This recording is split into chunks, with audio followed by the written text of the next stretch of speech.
حاضرین یہ ہے وادی السلام نجف اشرف میں، اور یہاں پر مختلف طرح کی خبریں مل جائیں گی آپ کو، اور جیسا کہ علماء بتاتے ہیں کہ تقریباً کوئی روایت ہے 30,000 انبیاء کرام یا 40,000 یا 70,000 انبیاء کرام یہاں پر مدفون ہیں۔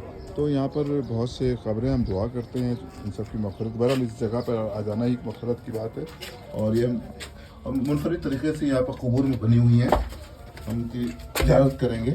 دیکھ لیجیے اللہم صلی علی محمد و علی محمد، السلام علیکم یا اہل القبور۔ یہ دیکھیے آپ، السلام علیکم یا اہل القبور۔